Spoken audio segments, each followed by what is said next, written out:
Hey guys, what's going on? Welcome back to another music review, and we're going to review an album today. I got a little crazy. I wanted to review kind of an odd album, and I thought about it, and I was going to record another boy band, but I was like, well, you know what? Why don't we do the one that probably didn't start well? Because I think Wham started, I think, kind of. I don't know. This is the one that kind of got them the formula for doing a boy band. New Kids on the Block. But I was gonna do the original one. Spotify and the way it scrolls, it's horrible. It's horrible. They need to fix the scroll bar, get it bigger or something. Um, I thought I had scrolled all the way down. And I was like, oh, they don't even have the original album on here. They did, but I've already halfway started reviewing. Like I was already like to the fifth song on this album. So I'm reviewing the 1990 album Step by Step by New Kids on the Block. Yes, that's what I'm reviewing today. Donnie, Jordan, John, Danny, and Joe, I believe was the name. If I got the names mixed up and you know anything about Niggas on the Block, tell me. But I'm pretty sure those are the names of the band. Anyway, let's get on to the album review. This isn't going to be a super long one because good God was it horrible. The first track, the best track, probably a New Kids on the Block, like period. Step by step. Um, step by step. That one. Um, Great opening song, with catchy hook. Um, you know, step by step, ooh baby. That's the lyric. How could you not like that? Um, so that's a really, really good song. I mean, just everything about that. Like as soon as you hear it, like da da step by, you hear that and it's like, oh my God. Like even if you don't like them, you have to respect. Like, damn, that's a good like catchy hook right there. And it's like you want to like them so much, but you're like, no, no, I can't do that. Anyway, Step by Step, great opening track. Number two, Tonight. This was a goofy song. It was not good. Catchy. It kind of reminded me of like the background seemed like something that came out of England or something, like a royal song. I was like, what in the world is that? It was some like, weird music in the background, like it caught me by surprise. Like, but the song is called "The Night." It's not a very good. It's okay. It's okay.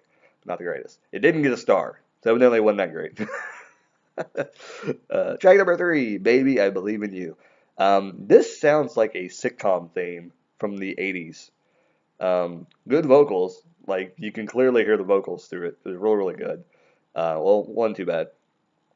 Uh, there was a saxophone in here too somewhere. Like, does one of the people in the band play a saxophone? Probably not. Pay extra money for that.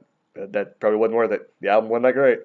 But at times it seemed like the song went on way too long. Like they were putting extended bonus music in the song, and I was like, why are you extending this? It's not even that great. It's not going to be a track that people are going to like. I'm sure it wasn't a single. Like of all these, I think I know of like maybe two or three that may have been singles. Tonight might have been actually a single.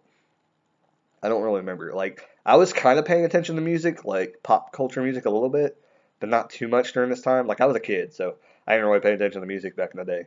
I didn't pay attention to music until I was like junior high. I started actually paying attention to music and kind of not even, I didn't really follow music at the time, but I listened to music like country and stuff like that. But anyway, number four was "Call It What You Want." This is actually a pretty good song. I actually enjoyed this one. It actually wasn't too bad. I'm not gonna fully enjoy any song on this album, but you know, pretty good song though for what it was. It was kind of yeah.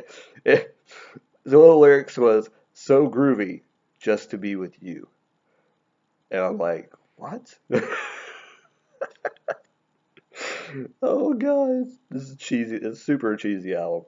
But I mean, this is what pop like the boy band was back then. So like now when these bands try to transition to being not what they were supposed to be, like later on when the label doesn't care about them, it's harder for people to transition out of it.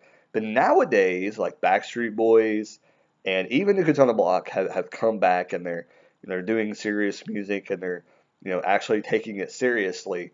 Um, they're getting well received somewhat, but they're still kind of hard to get past the perceived notion that New Kids on the Block is it's New Kids on the Block. So call it what you want. Like I said, it got a star, so evidently it was kind of up to par with Step to Step. Number 5, Let's Try It Again. Oh my God, please let's not try it again. Um, sounds like someone trying to sing, but high pitch, but couldn't sing high pitch. Sounded like that. Really bad. Was not good at all. Was not good at all. Number 6, Happy Birthday. Good God. Yeah, it's okay. Uh, if you go to a birthday party, happy birthday party. If you go to a happy birthday party, I'm sure it's a happy birthday party, any birthday party you go to. But if you want to go to a birthday party and the person is embarrassed by just you singing the birthday song, play this. It'll make them even more embarrassed because this song was horrible. It's like, if you think the birthday song is annoying, just like add a boy band member singing it and adding like cheesy lines into it. This is it. God, it's horrible. Number 7, Games is the name of the song. I don't know what they were trying to do with this. It sounded like 70s funk, like old school R&B. Got the funk, but it's not good.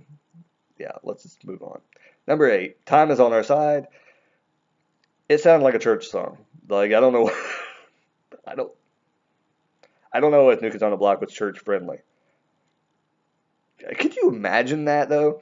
Like, you find out New Kids on the Block is doing like a hymnal tour.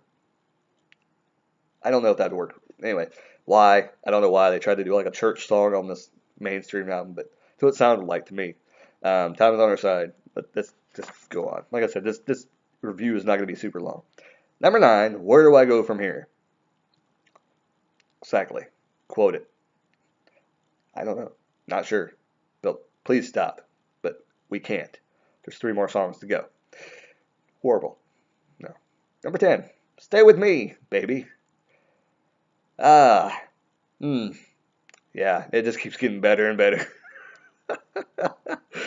Disney Channel meets Jamaican music. Good vibe, but sounded really, really cheesy and cheeky and any other synonyms with those words you want to put in there. It sounded just like that. It sounded like I said, it sounded something completely fake. And that's the problem with this album, and I think with the pop bands back in the day, was they sounded really, really cheesy. And when the Backstreet Boys came along, I think they got a little bit more popularity because of they actually sounded kind of sincere in their songs. And NSYNC was kind of in the vein of New Kids on the Block, though. So that's why I think NSYNC, like, they got popular, but I think that NSYNC, like, kind of creeped up a little bit and finally figured out what Backstreet Boys was doing and kind of started doing what they were doing, kind of being a little bit more sincere about the music. But I think NSYNC kind of started out as that as well. Let's move back to New Kids on the Block. Stay With Me, Baby, was just what you don't want to do when you're trying to create a boy band and get a major hit. Do Disney Channel, Jamaican, good vibe music. Anyways. Number 11, Funny Feeling. I had a funny feeling that I wanted to stop listening to this album about this track. About the sound on the track. CD, album, whatever. Every other song in the 80s was better, is what I put as a note for this song. This was the worst song in the 80s. I don't know. This is in the 90s. So why did I don't know, whatever. Number 12, Never Gonna Fall in Love Again. I think I was gonna put a star next to this, or what was I gonna put? I don't know idea. Repeat song title 3, 4 times. So, for some reason did I put, where do you sound like Prince? And one of these songs I put, probably was like number 7, Games. It sounded like one of them was trying to sound like Prince during the song. And they tried to do it again during this song. They tried to sound like Prince. They tried to sing like Prince. And actually, I listened to this before I listened to the Prince album that I'm going to review here in a few minutes. So it's kind of weird. It kind of gave me an idea like, well, hey, maybe I should review Prince. Because they were trying to sing like Prince. Like literally, like if you know how Prince sings, they were singing like that in the song. Never Gonna Fall in Love Again. Almost good. But the chorus was just, It was just spoken. Like it was they're trying to. I don't know. Like it was like they were trying to sing, but they weren't singing. I don't even understand what was going on. It was just bad. It almost was a good song, but then they got to the chorus and they ruined it. Like they basically spoke the chorus in like I don't even know how to explain it. I have no idea how to explain it. But so the saving grace from this album was Step by Step. You can call it what you want. Those are the only two good songs on this entire album. Oh, I mean, I'll tell you right now, I have bought albums in the past where two songs were on there. I remember buying, I'm trying to think what the name of the band was.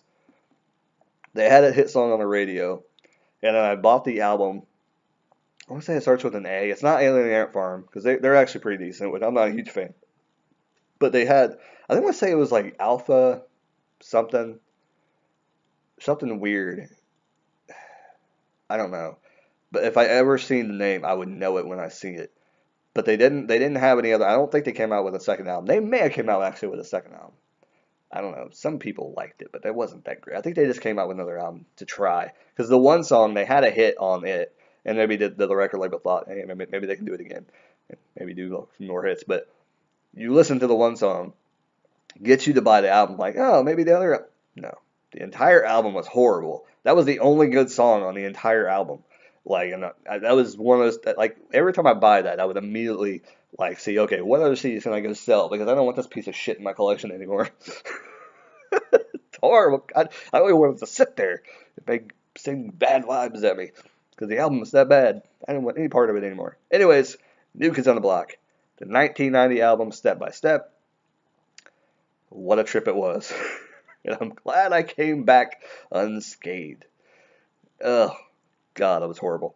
Um, I don't know. I want to review the original album that they came out with because I think it would be a little bit more of a fun listening. So that may be coming soon. But I also want to review some other pop bands. Backstreet Boys, NSYNC. See what I think about them because I never really listened to their albums all the way through. So be kind of interesting listen. So let me know any kind of weird albums you'd like me to check out that maybe you've heard and thought was like kind of bad and want me to talk about. And we will continue the journey to review albums and everything. So hope you guys enjoyed the video. Like, comment, subscribe down below, all that good jazz.